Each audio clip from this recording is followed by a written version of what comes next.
کہ آپ حضرات کے سامنے اب میں مہمان معظم کو دعوت خطاب دے رہا ہوں۔ المستمعون الکرام والضیوف العزام، الآن أدعو أمامكم للخطابة فضيلة الشيخ الأخ محمد شاهنواز القاسمي حفظه الله، الأستاذ بجامع الهدى مرادآباد، حول موضوع أهمية علوم الإسلامية وفضائلها، فليتفضل مشكورا۔ السلام علیکم ورحمۃ اللہ وبرکاتہ۔ نحمده ونستعینه ونستغفره ونؤمن به ونتوکل علیہ ونعوذ باللہ من شرور انفسنا ومن سیئات اعمالنا، من يهده الله فلا مضل له ومن يضلله فلا هادي له، ونشهد ان سيدنا وشفيعنا وإمامنا ومولانا محمدا عبده ورسوله الذي أرسل إلى الناس كافة بشيرا ونذيرا، وصلى الله تعالى عليه وعلى آله وأصحابه وأزواجه وذرياته وبارك وسلم تسليما كثيرا كثيرا، أما بعد، فأعوذ بالله من الشيطان الرجيم، بسم الله الرحمن الرحيم، يرفع الله الذين آمنوا منكم والذين أوتوا العلم درجات، صدق الله العلي العظيم۔ معزز سامعین، اسٹیج پر تشریف فرما علماء کرام، ہمارے حضرت اقدس مولانا زبیر عالم صاحب دامت برکاتہم نے جو تاثر میرے سلسلے میں پیش کیا ہے آپ حضرات کے سامنے، حقیقت یہ ہے کہ میں اس کا اہل نہیں،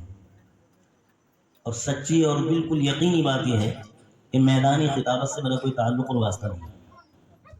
یہ تو حضرت قاری منت اللہ صاحب کی محبت اور تعلق اور ان کا حکم اور بڑوں کی بات مان لینی چاہیے، اس لیے چند بات آپ حضرات کے سامنے عرض کروں گا کہ اللہ تبارک و تعالی مجھے صحیح بات کہنے کی توفیق عطا فرمائے اور ہم سب کو اس پر عمل کرنے کی توفیق عطا فرمائے۔ بڑی مسرت اور بہت خوشی ہوئی جب میں آپ کے صوبہ بہار کے اندر آیا، پہلی مرتبہ میں حاضر ہوا ہوں۔ میری خوشی کی کوئی انتہا نہیں ہے، یہ حقیقت بات ہے۔ جیسا حضرات نے اکرام اعزاز کیا وہ بڑی عزت سے نوازا، اللہ تبارک و تعالیٰ سب حضرات کو اجر عظیم عطا فرمائے۔ اور پھر میری خوشی کے اندر دو بالگی ہو گئی، اضافہ ہو گیا جب حضرت قاری صاحب دامت برکاتہم نے یہ حکم فرمایا کہ میں نے ایک مدرسہ قائم کیا ہے، اس میں حاضری دینی ہے۔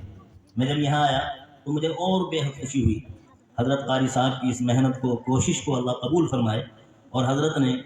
جس نیت سے ادارہ قائم کیا ہے اللہ اس میں بھرپور کامیابی عطا فرمائے، اور اللہ اس ادارے کو خوب خوب ترقی عطا فرمائے، اس میں پڑھنے والوں کو بھی قبول فرمائے، پڑھانے والوں کو بھی قبول فرمائے، اور اس ادارے کے تعاون کرنے والوں کو اللہ بے حد قبول فرمائے۔ اور اللہ سے دعا ہے کہ اللہ تبارک و تعالی تمام لوگوں کی توجہ اس چھوٹے سے ادارہ جو ابھی بالکل ننھا سا پودا ہے، اللہ اہل خیر حضرات کی توجہ اس ادارے کی طرف مبذول فرمائے۔ میں نے جو قرآن کریم کی آیت کریمہ آپ حضرات کے سامنے تلاوت کی ہے، اس میں اللہ تبارک و تعالیٰ نے، احکم الحاکمین نے، میرے اور آپ کے پالن ہار نے، خالق کائنات نے، رب ارض و سما نے یہ حکم فرمایا، ارشاد فرمایا، یہ بات ارشاد فرمائی کہ اللہ فرماتے ہیں کہ میں نے اہل علم کے درجات کو، اہل ایمان کے درجات کو بلند کر دیا۔ یہ میری اور آپ کی بات نہیں ہے، کسی انسان کا کلام نہیں ہے، بلکہ ہم سب کے پیدا کرنے والے اللہ کا کلام ہے۔ اللہ خود کہتا ہے کہ اللہ تبارک و تعالیٰ ان لوگوں کے درجات کو بلند کرتا ہے، ان کو اللہ عظمت عطا کرتا ہے، اللہ ان کو رفعت عطا کرتا ہے، اللہ انہیں شان و شوکت عطا کرتا ہے جو ایمان کے اندر داخل ہو جاتے ہیں، اور اللہ ان کے مقام کو بلند کرتا ہے کہ جو اہل علم ہو جاتے ہیں، جو علم سے آراستہ ہو جاتے ہیں، جو قرآن کو اپنے سینے کے اندر محفوظ کر لیتے ہیں، جو علم حدیث کو سیکھ لیتے ہیں، جو اپنے عقائد کی اصلاح کر لیتے ہیں، جو نماز اور روزے کو درست کر لیتے ہیں، جو کلمے سیکھ لیتے ہیں، جو رکوع کس طرح ہوگا یہ سیکھ لیں گے، نماز میں کون سے وقت میں کتنی رکعات ہیں، جو اللہ کے بندے ساری باتیں سیکھ لیں، جو یہ سمجھ لیں کہ یہ کام حرام ہے، یہ جائز ہے، یہ درست ہے، یہ غیر درست ہے، جو اللہ کے بندے ان ساری چیزوں کو سیکھ لیتے ہیں تو اللہ یہ اعلان کرتا ہے، خالق و مالک یہ کہتا ہے کہ میں نے ان کے درجات کو بلند کر دیا ہے، میں نے ان کو عظمتیں عطا کی ہیں، ان کو لفاظیں کی ہیں۔ ایسا نہیں ہے کہ اس کا تعلق صرف دنیا سے ہو، اللہ تبارک و تعالیٰ اپنے ان بندوں کو جن کو علم کی دولت سے نوازتا ہے، اللہ اپنے ان بندوں کو جن کے سینوں کے اندر قرآن محفوظ کر دیتا ہے، اللہ اپنے ان بندوں کو جنہیں علوم شریعت حاصل ہو جاتے ہیں دنیا کے اندر بھی عزت عطا فرماتا ہے، دنیا کے اندر بھی اللہ ترقیوں سے نوازتا ہے، اور آخرت کے اندر بھی اللہ تبارک و تعالیٰ اپنے ان بندوں کا وہ اعزاز کرے گا، وہ اکرام کرے گا، وہ مرتبہ عطا کرے گا کہ دیکھنے والے حیرت کریں گے، انہیں تعجب ہوگا، کہیں ایسا تو نہیں کہ نبیوں کی جماعت ہے، ایسا تو نہیں کہ صحابہ کرام کی جماعت ہے، ایسا تو نہیں کہ ولی اللہ ہے، پتہ چلا کوئی نہیں ہے، بلکہ یہ وہ ہیں کہ جنہوں نے مدارس میں رہ کر کے اپنے عقائد کی اصلاح کی تھی، جنہوں نے مدارس میں ان چٹائیوں پر بیٹھ کر، ٹاٹوں پر بیٹھ کر اپنے استادوں سے قرآن کریم کو سیکھا تھا، قرآن کریم کو سینے کے اندر محفوظ کیا تھا۔ اللہ تبارک و تعالیٰ ان کو اور قرآن کریم کے پڑھانے والوں کو اور قرآن کریم کے پڑھنے والوں کے والدین کو وہ اعزاز عطا کرے گا، وہ اکرام عطا کرے گا کہ دنیا دنگ اور حیران رہ جائے گی۔ اللہ تبارک و تعالیٰ ایسی عظمتوں سے ان کو نوازے گا۔ بڑے اہل بہت ہی اہمیت کے حامل ہیں، بڑی عظمت کے حامل ہیں اللہ کے وہ بندے کہ جو اپنے بچوں کو، اپنے لفظ جگر کو، اپنے نونہالوں کو، اپنے معصوم بچے اور بچیوں کو عقائد کی اصلاح کے لیے، قرآن کو سیکھنے کے لیے، احادیث کو سیکھنے کے لیے ان مدارس کے اندر ان اساتذہ کرام کے حوالے کر دیتے ہیں، وہ انتہائی قابل مبارکباد ہیں دنیا کے اعتبار سے بھی اور آخرت کے اعتبار سے بھی۔ دیکھیے کام قاری صاحب نے کیا ہے بڑی محنت اور کوششوں سے، آپ کو اور ہمیں اندازہ نہیں ہے، جو لوگ اس میدان میں ہیں، جو مدارس کی بات دور سنبھالے میں ہیں، جو ان مدارس کو قائم کرتے ہیں، جو ان کی دیکھ بھال کرتے ہیں، وہ آپ کے دروازوں پر جاتے ہیں، دستک دیتے ہیں، روزے کی حالت میں ہوتے ہیں، حاجی صاحب السلام علیکم، حاجی صاحب کہتے ہیں جی کون ہے؟ حاجی صاحب اچھا کل آ جائیے، کل آ جائیے، روزے کی حالت ہوتی ہے، حلق سوکھ رہا ہوتا ہے، اور یہ اس امید کو لے کر کے جاتا ہے کہ اس قوم کے نونہالوں کو پڑھانے کے لیے میرے پاس کچھ رقم جمع ہو جائے کہ جس سے میں پورے سال اس مدرسے میں پڑھنے والوں اور پڑھانے والوں کی خدمتیں کرتا رہوں اور ان کی ضرورتوں کو پورا کرتا ہوں۔ یہ اس امید کے ساتھ جاتا ہے، اور ہم ان کو کہہ دیتے ہیں کہ کل تشریف لائیے۔ اب کل جو ہے کل آتی ہی نہیں ہے، کل تو ختم ہو جاتی ہے۔ تو میرے بھائیوں، میرے بزرگوں، میرے ساتھیوں، ہمارے قائد صاحب نے ادارہ قائم کیا ہے، اللہ تبارک و تعالیٰ ان کو ہمت عطا فرمائے، اللہ ان کو اتنی ہمت عطا فرمائے کہ یہ اپنا وقت کا ایک دارالعلوم کی شکل میں بن جائے اور ایک بہت بڑا ادارہ بن جائے، لیکن اس میں آپ کے تعاون کی ضرورت ہے، آپ کی خلوص کی ضرورت ہے، آپ کے خلوص کی بھی ضرورت ہے، خلوص کی بھی ضرورت ہے، محنت کی ضرورت ہے، توجہ کی ضرورت ہے، اور اس مدرسے کی آبادی کے لیے سب سے پہلی ضرورت یہ ہے کہ ہم اپنے بچوں کو اس مدرسے کے اندر پڑھنے کے لیے بھیجیں، دین سیکھنے کے لیے بھیجیں، تعلیم سیکھنے کے لیے بھیجیں، یہ سب سے بڑی کامیابی ہے مدرسے کی۔ تو اللہ تبارک و تعالیٰ نے اپنے ان بندوں کے مقام کو بڑا بلند کر دیا ہے کہ جو علم دین سیکھتے ہیں اور سکھاتے ہیں۔ یہ مدارس کوئی نئی چیز نہیں ہے، اور ان مدرسوں کی ضرورت کوئی آج کی نہیں ہے، پہلے سے ان کی ضرورت چلی آ رہی ہے، لیکن اس دور میں تو ان کی ضرورت اور زیادہ بڑھ گئی۔ آپ یاد کیجئے اور دعائیں دیجیے ہمارے اکابر کو اور ہمارے اسلاف کو۔ سن 1857 میں جب انگریزوں سے جنگ کے خلاف ناکامی کی شکل و صورت سامنے آئی تو ہمارے اکابر سر اوڑھ کر کے بیٹھے، علماء نے مشورہ کیا، یہ طے کیا کہ بھئی ہندوستان میں اسلام کی بقا کے لیے، اسلام کے تحفظ کے لیے، مسلمانوں کی بقا کے لیے، مسلمانوں کے تحفظ کے لیے ہمیں داغ بیل ڈالنی چاہیے مدارس۔ یہ مدارس ہیں کہ جہاں پر مجاہد پیدا ہوں گے، یہی وہ مدارس ہیں جہاں پر قرآن کے قاری پیدا ہوتے ہیں، یہی وہ مدارس ہیں جہاں سے ممبروں کے لیے خطیب پیدا ہوتے ہیں، یہی وہ مدارس ہیں جہاں پر تراویح پڑھانے کے لیے حفاظ کرام پیدا ہوتے ہیں، یہی وہ مدارس ہیں کہ جہاں سے ہمارے عقائد کی اصلاح کے لیے علماء پیدا ہوتے ہیں، یہی وہ مدارس ہیں جہاں پر قرآن کے مفسر پیدا ہوتے ہیں، یہی وہ مدارس ہیں جہاں حدیث کے محدث ہمیں ملتے ہیں، یہی وہ مدارس ہیں جہاں سے ہمیں فتویٰ دینے والے مفتیان کرام پیدا ہوتے ہیں۔ ہمارے اکابر کو اللہ تبارک و تعالیٰ جزائے خیر عطا فرمائے، انہوں نے اپنی دور اثر نظروں سے یہ بھانپ لیا اور سوچ لیا کہ اگر ہم نے اس وقت میں ہندوستان کے اندر مدارس کی داغ بیل نہیں ڈالی تو اسلامی تحفظ باقی نہیں رہے گا، اسلام کی شناخت مٹ جائے گی، مسلمانوں کی پہچان ختم ہو جائے گی۔ تو جیسے اس وقت میں ہمارے اکابر نے ان مدارس کی داغ بیل ڈالی تھی اور الحمدللہ ثم الحمدللہ اس مشن میں 100% کامیاب ہے، ایسے ہی آج بھی جو اہل اللہ ہیں،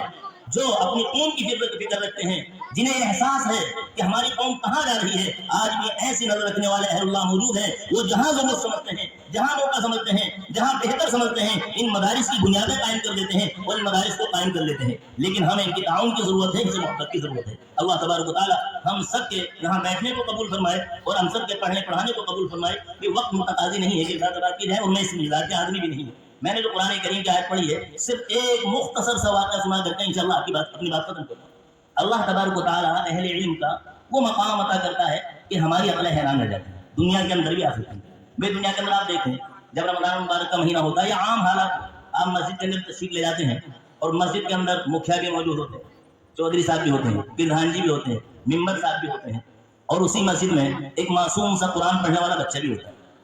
اب اگر نماز کا وقت ہو رہا ہے، ایمانداری سے بتائیے آپ کس کو کہیں گے نماز پڑھائیں؟ ممبر صاحب کو کھڑا کریں گے، مکھیا جی سے کہیں گے ذرا آگے تشریف لائیے مسلح پر نماز ادا کرا دیجیے؟ نہیں کہیں گے۔ آپ کی نظر کس پر جائے گی؟ اسی حافظ قرآن پر جائے گی، اسی پر جائے گی کہ جس نے ٹاٹوں پر بیٹھ کر قرآن کریم کو سینے کے اندر محفوظ کیا ہے۔ اس سے بڑا کیا احساس ہو سکتا ہے؟ یہ ممبر اور یہ مصلی کوئی معمولی چیز نہیں ہے، یہ رسول اللہ صلی اللہ علیہ وسلم کی نیابت ہے۔ آپ جو مصلی پہ کھڑے ہو کر نماز پڑھاتے ہیں، یہ رسول اللہ صلی اللہ علیہ وسلم کی نیابت ہے۔ تو اللہ ایسا اعزاز کرتا ہے اہل علم کا۔ حضرت عبداللہ بن مبارک رحمۃ اللہ علیہ بہت بڑے محدث اور بہت بڑے ولی اور بزرگ گزرے ہیں اپنے وقت۔ ایک مرتبہ حضرت بغداد تشریف لے گئے تو خلیفہ ہارون رشید کا زمانہ ہے۔ خلیفہ ہارون رشید اپنے محل کے اندر بیٹھا ہوا ہے۔ لوگوں کو علم ہوا کہ عبداللہ بن مبارک رحمۃ اللہ علیہ جو ایک عالم دین ہے، ایک محدث وقت ہے، تشریف لا رہے ہیں، تو پورا شہر ان کے استقبال کے لیے شہر کے باہر پہنچ گیا۔ لوگوں کا ازدحام ہے، بھیڑ ہے، ٹھاٹے مارتا ہوا سمندر ہے، تاحت نظر اللہ کی مخلوق نظر آ رہی ہے ایک عالم دین کے استقبال کے لیے۔ حضرت عبداللہ بن مبارک رحمۃ اللہ علیہ تشریف لائے، چھینک آ گئی اتفاق سے حضرت عبداللہ بن مبارک رحمۃ اللہ علیہ۔ جب چھینک آئی تو آپ نے الحمدللہ کہا، اور سننے والوں نے اس مجمع کثیر میں جو ایک ٹھاٹے مارتا ہوا سمندر اللہ کی مخلوق تھا، اس نے یرحمک اللہ کہا۔ ظاہر بات ہے جب لامحدود ان گنت لوگ ہوں اور وہ کسی چیز کو بیک وقت مل کر کے کہیں تو شور اور ہنگامہ برپا ہو جاتا ہے۔ جب کہا یرحمک اللہ تو شور مچ گیا۔ خلیفہ ہارون رشید کو فکر ہوئی کہیں ایسا تو نہیں ہے کہ ہمارے شہر پر کوئی حملہ آور آ گیا اور حملہ کرنا چاہتا ہو۔ دوڑایا سپاہیوں کو، دیکھو کیا معاملہ ہے، کہیں فساد ہو گیا، لڑائی ہو گئی، یا کوئی حملہ کرنا چاہتا ہے۔ باہر نکل کے دیکھا تو کچھ بھی نہیں، ایک عالم دین ہے، ایک اللہ کا نیک بندہ ہے، ایک محدث ہے، حدیث پڑھنے پڑھانے والا آدمی ہے، وہ ہے جن نے اساتذہ سے حدیث پڑھنا اور پڑھانا سیکھا تھا، قرآن کو سیکھا تھا۔ صرف وہ اللہ کا ایک معمولی سے بندہ ہے، اور اس کے استقبال کے لیے، اس کے اعزاز کے لیے ایک خلق خدا ہے، ایک بہت بڑا ہجوم ہے جو بھیڑ لگائے کھڑا ہے، اور جو ٹھیک کا جواب دیا ہے اس یہ رحمۃ اللہ کی صدا تھی جو ایک ہنگامے کی اور شور برپا کر دیا تھا، اور کوئی وجہ نہیں تھی۔ اللہ تبارک و تعالیٰ ایسے احساس کرتا ہے اہل علم کا۔ اللہ نے قرآن میں کہا نا یرفع اللہ الذین آمنوا منکم والذین اوتوا العلم درجات۔ اللہ کا اعلان درد ہو سکتا ہے، نہیں ہو سکتا؟ تو اگر ہم بھی چاہتے ہیں، اور ہم میں سے کوئی بھی نہیں چاہتا کہ ہماری اولاد ایسی نہ ہو کہ جن کی لوگ عزت کریں، ہر آدمی چاہتا ہے کہ میرے بچے ایسے ہوں، لوگ ان کو سلام کریں، ان کی عزت کریں، وہ کہیں جائیں تو ان کے لیے کرسی چھوڑ دیں۔ ہم میں سے ہر ایک کی تمنا خواہش ہوتی ہے، ہر ایک کی آرزو ہوتی ہے کہ میرا بچہ ایسا ہو جائے، میری بچی ایسی ہو جائے کہ لوگ اس کو اچھا کہیں، اس کی تعریف کریں۔ بہت آسان طریقہ، بڑا آسان راستہ ہے کہ آپ اپنے بچوں کو، اپنی بچیوں کو قرآن کی تعلیم دلائیے، حدیث ان کو سکھائیے، ان کے عقائد کی اصلاح کیجیے، ان کو مدارس کے اندر بھیجیے۔ انشاءاللہ جب یہ قرآن پڑھیں گے، جب یہ حدیث پڑھیں گے، جب یہ عالم بنیں گے، جب یہ حافظ بنیں گے، جب یہ قاری بنیں گے، تو اللہ خود آپ ہی سے ان کا احساس کرائے گا۔ اللہ ان کی محبت آپ کے دلوں کے اندر ڈال دے گا۔ آپ ان کو پھر حافظ صاحب کہیں گے، قاری صاحب کہیں گے، عالم صاحب کہیں گے، مولانا صاحب کہیں گے۔ حالانکہ اب سے پہلے کچھ دنوں پہلے فلاں صاحب کا لڑکا تھا، عبدالرحیم کا لڑکا، عبدالرحمان کا لڑکا، لیکن جب یہ حافظ ہو جاتا ہے تو آپ کہتے ہیں حافظ صاحب، آپ کہتے ہیں مولانا صاحب۔ تو یہ دنیا میں اللہ تبارک و تعالیٰ اعزاز فرماتے ہیں، اور آخرت میں تو اعزاز اتنا فرمائیں گے۔ حضرت مفتی شفیع صاحب رحمۃ اللہ تعالیٰ علیہ نے معرفت القرآن میں ایک حدیث نقل کی، وہ سنا کر کے بات ختم کرتا کہ اللہ تبارک و تعالیٰ کل قیامت کے دن، کب ہے یہ؟ قیامت کے دن اولین آخرین کا اجتماع ہوگا۔ حضرت آدم علیہ السلام سے لے کر کے قیامت تک پیدا ہونے والے انسان سب ہوں گے۔ کتنا بڑا مجمع ہوگا اور کیسا وقت ہوگا، نفسی نفسی کا عالم ہوگا۔ ابھی ہمارے حضرت بتا رہے تھے، قرآن کے حوالے سے بتایا کہ ایسا عالم ہوگا کہ نہ باپ بیٹے کو پہچانے گا، نہ بیٹا باپ کو، نہ بیٹی ماں کو، نہ ماں بیٹی کو، نہ بھائی بھائی کو، کوئی کسی کا نہیں ہوگا۔ ایسے وقت میں اللہ کی طرف سے اعلان ہوگا، اللہ کی طرف سے اعلان ہوگا، کہاں ہیں وہ علماء اکرام، کہاں ہیں وہ میرے وہ بندے کہ جنہوں نے قرآن کا علم حاصل کیا تھا، جنہوں نے حدیث پڑھی اور پڑھائی تھی، جنہوں نے تفسیر سیکھی اور سکھائی تھی، جنہوں نے قرآن میرے بندوں کو سکھایا تھا؟ کہاں ہیں اللہ کے میرے وہ بندے، میرے وہ مخصوص بندے کہاں ہیں، وہ مخصوص گروہ کہاں ہیں؟ تو ایک جماعت اٹھے گی اور اللہ تبارک و تعالیٰ کے سامنے، اللہ کے سامنے پیش ہو جائے گی۔ اللہ فرمائیں گے میرے بندوں، میں نے تمہاری مغفرت کا اعلان کر دیا، میں نے تمہاری مغفرت کا اعلان کر دیا ہے۔ اور اللہ کے نبی صلی اللہ علیہ وسلم فرماتے ہیں کہ اللہ فرمائیں گے کہ میں نے اتنے لوگوں میں سے تمہیں اس لیے چھانٹا تھا کہ تمہاری مغفرت کرنا مقصود تھا، اس لیے میں نے تمہیں قرآن کا علم دیا تھا، حدیث کے علم تمہارے سینے کے اندر میں نے دیا تھا، تمہیں عالم دین بنایا تھا، حافظ قرآن بنایا تھا، تمہاری مغفرت کرنا مقصود تھا۔ میرے بھائیوں، اس سے بڑی اور کیا کامیابی ہو سکتی ہے، اور کیا رفع درجات ہو سکتا ہے، اور کیا عظمت ہو سکتی ہے کہ ہماری دنیا بھی کامیاب ہو جاتی ہے اور آخرت جو مغفرت جب ہماری ہو جائے گی تو لامحدود زندگی، لامحدود نعمتیں جو کبھی ختم نہیں ہوں گی، لامحدود جوانی جو کبھی جوانی ختم نہیں ہوگی، لامحدود حسن جو کبھی دائمی حسن جو کبھی ختم ہی نہیں ہوگا، یہ ساری چیزیں اللہ تبارک و تعالیٰ مغفرت کے نتیجے میں اپنے بندے کو عطا کرے۔ تو میرے بھائی، دنیا اور آخرت اگر دونوں کامیاب کرنی ہے، اگر دونوں کو بہتر بنانا ہے، دونوں میں سرخ روئی حاصل کرنی ہے، تو ہمیں یہ کام کرنا ہوگا کہ اپنے بچوں کو جاہل نہیں رکھنا ہے، اپنے بچوں کو قرآن سکھانا ہے، انہیں عالم بنانا ہے، حافظ بنانا ہے، ان کے عقائد کی اصلاح کرنی ہے۔ دیکھیے، اگر عقائد بگڑتا ہے تو معاملہ خطرناک ہو جاتا ہے، اتنا خطرناک ہو جاتا ہے کہ بعض حالات میں آدمی ایمان اور اسلام سے حال دھو بیٹھتا ہے۔ جیسے کہ آج کے حالات آپ حضرات سے مخفی نہیں ہیں، سب جانتے ہیں، نیوز وغیرہ پر سنتے ہیں کہ آج فلاں لڑکی مرتد ہو گئی، آج فلاں لڑکا مرتد ہو گیا۔ یہ الحاد اور بیدینی کب ہوتی ہے؟ جب ہمارے عقائد کی اصلاح نہیں ہوتی، جب ہم نے اپنے عقائد کو مضبوط نہیں کیا ہوتا، ہم نے سیکھا نہیں ہوتا ہے کہ قرآن کیا ہے، شریعت کیا، اللہ کا کیا فرمان ہے، میرے نبی صلی اللہ علیہ وسلم ہم سے کیا مطالبہ کر رہے ہیں، نبی صلی اللہ علیہ وسلم کی سیرت اور سنت کیا ہے، آپ کا طریقہ کیا ہے، آپ کیسے سوتے، کیسے چلتے، آپ کیسے کپڑے پہنتے، آپ کا طرز زندگی کیا تھا۔ جب یہ ساری باتیں معلوم نہیں ہوتی ہیں تو ماحول کا اثر اس پر پڑتا ہے، اور اس ماحول کے اثر کی وجہ سے طبیعت کے اندر بگاڑ پیدا ہوتا ہے، اور اسی طبیعت کی بگاڑ کی وجہ سے آدمی کا ایمان خراب ہوتا ہے۔ اس لیے میرے بھائی اور بزرگوں، دوبارہ پھر عاجزانہ درخواست ہے، گزارش ہے کہ اس مدرسے کی آپ کو ذمہ داری اپنے کام پر اٹھانی ہے، اٹھائیں گے انشاءاللہ۔ ہر طرح تعاون کرنا، بچے بھی بھیجنے ہیں، مالی تعاون بھی کرنا ہے، اور قاری صاحب کے شانہ بشانہ کھڑا ہو کر کے یہاں نگرانی بھی کرنی ہے۔ قاری صاحب تو بیچارے باہر رہتے ہیں، آپ حضرات کی ذمہ داری ہے کہ اس کی تعمیر میں بھی حصہ لیں اور نگرانی بھی آپ حضرات کریں، اور حضرت کا جتنا تعاون ہو سکتا ہو جس اعتبار سے بھی، یہ ہماری اور آپ کی دینی اور ملی ضرورت ہے، ملی اور دینی ضرورت ہے۔ اس کی ضرورت کے پیش نظر ہمارے اوپر یہ فریض عائد ہوتا ہے کہ ہم ہر طرح کا تعاون فرمائیں۔ اللہ مجھے بھی عمل کی توفیق عطا فرمائے، آپ حضرات کو بھی عمل کی توفیق عطا فرمائے، اور اللہ تبارک و تعالیٰ حضرت کی اس کاوش کو، کوشش کو بے حد قبول فرمائے، اور جو حضرت کے اس کام میں شان بشانہ ہیں، قدم بقدم کام کر رہے ہیں، اللہ تبارک و تعالیٰ ان سب کو بھی اجر عظیم عطا فرمائے۔ وآخر دعوانا ان الحمد للہ رب العالمین۔